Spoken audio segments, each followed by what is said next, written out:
வணக்கம் Subiksha TV channel நேயர்களே, நான் உங்கள் அன்பான சயின்டிபிக் வேதிக் அஸ்ட்ராலஜர் அஸ்ட்ரோரஞ்சி பேசுகிறேன். நல்லது நினைப்போம், நல்லதே நடக்கும்.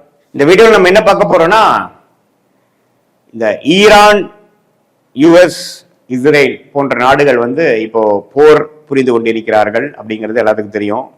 போன வாரம் ஏப்ரல், பிப்ரவரி எண்டு, மார்ச் முதல் வாரத்திலிருந்து இந்த பிரச்சனைகள் போய் கொண்டிருக்கிறது.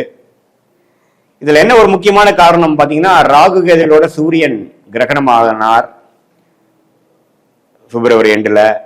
அதுக்கப்புறம் பாத்தீங்கன்னா இன்னும் ஒரு மார்ச் 10, 15, 20 இந்த மார்ச் எண்டுக்குள்ள என்ன மாதிரி நடக்கும், இன்னுமே பிரச்சனைகள் இருக்கா அப்படிங்கறத இந்த வீடியோல நம்ம துல்லியமா பார்க்க போறோம்.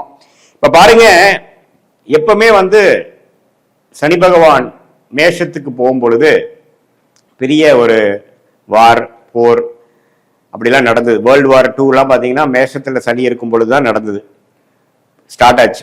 ஸோ அது மாதிரி ஒரு அமைப்பு. சனி எப்போ மேஷத்துக்கு போறாருன்னா 2027, 28 போறாரு. ஸோ அதுக்கு முன்னாடியே பாருங்க, இது மாதிரியான ஒரு தேவையற்ற இந்த யூஎஸோட இன்டர்வென்ஷன்,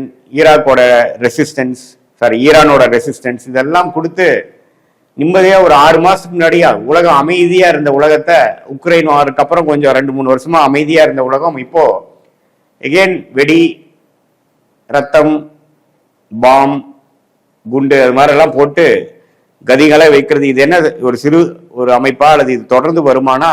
தொடர்ந்து வர்றதுக்கு வாய்ப்புகள் அதிகமாக இருக்கிறது. ஏன்னா அடுத்த சனி மேஷத்துக்கு போறாருங்கிறது நம்ம மறந்துடக்கூடாது. அதே சமயத்துல மார்ச் 15, 2026 அப்புறம் மார்ச் எண்டுக்குள்ள செவ்வாயும் ராகுவோட சேர்றார்.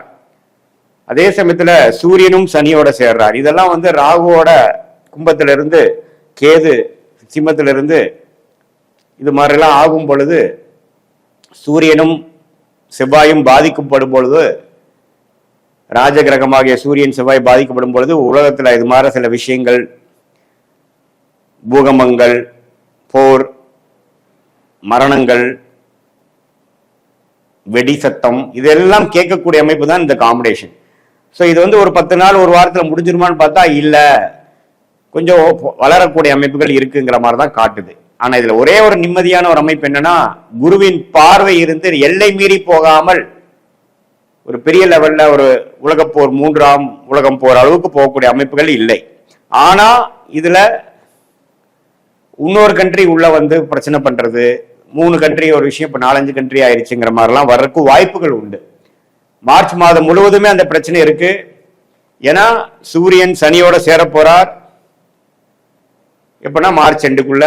அதே மாதிரி ராகுவோட செவ்வாய் மார்ச் மிடில்லையே சேர போறார் 2026. ஸோ இந்த மார்ச் மாதம் மிகவும் முக்கியமான ஒரு இக்கட்டான மாதமாக உலகத்துக்கு இருக்க போகிறது. ஏன்னா ராகு கேதுகளோட செவ்வாய், சூரியன், இப்ப சூரியன் ராகுவோட சேர்ந்துதான் வார் பிரேக் ஆச்சு. இப்ப பிப்ரவரி 27, 28 பாத்தீங்கன்னா சூரியன் ராகு சேர்க்கை, கிரகணம். அதான் கிரகணம். அந்த சூரியனே சிம்மாதிபதியாக இருந்து உலகத்துக்கே ராஜாவா இருக்கக்கூடிய அந்த யுஎஸ் இது மாதிரி விஷயத்துல இறங்கி ஸ்டார்ட் பண்ணிட்டாங்க. இது ஒரு மாசத்துக்கு மேல போகக்கூடிய அமைப்பு இருக்கு. சரி, அதுக்கப்புறம் ஏப்ரல் மேலாம் கொஞ்சம் தொடருமா அப்படின்னு பாத்தீங்கன்னா, எப்பப்போ இந்த விஷயங்கள் முழுசா நிக்காமல் அப்பப்போ கொஞ்சம் வெளியிற மாதிரி, எப்படி உக்ரைன் வார், ரஷ்யா வார்லாம் கொஞ்சம் பல மாதங்கள் போச்சோ அதே மாதிரி போகிறதுக்கு வாய்ப்பு இருக்கு.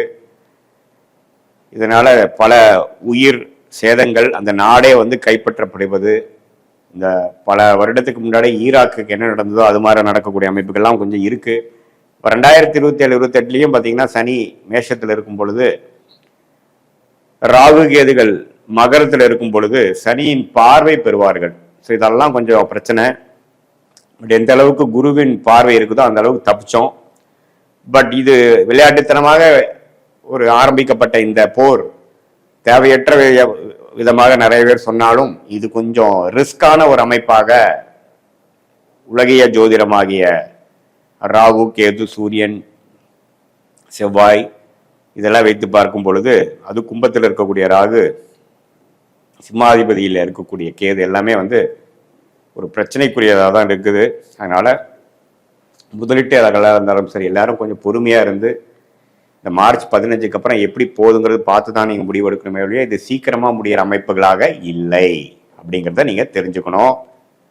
இது வந்து கொஞ்சம் அடுத்த வருஷம் இந்த இப்போ நடக்கக்கூடிய அமைப்பு அடுத்த வருஷம் கூட ஒரு ஒரு ஃபாலோஅப்பு, அது மூலமாக அந்த விஷயம் நடக்குது, ஒரு தொடர்ச்சியாக நடக்கக்கூடிய விஷயங்களாக மேஷத்துக்கு சனி போகும் பொழுது கொஞ்சம் இதில் ஆன ஒரு பிரச்சனையில் அங்கே கண்டினியூ ஆகுது அப்படிங்கிற மாதிரி சில அதர் கண்ட்ரீஸ்லாம் ஜாயின் பண்ணி சப்போர்ட் பண்ணக்கூடிய அமைப்புகள், எதிர்க்கக்கூடிய அமைப்புகளாக உண்டு.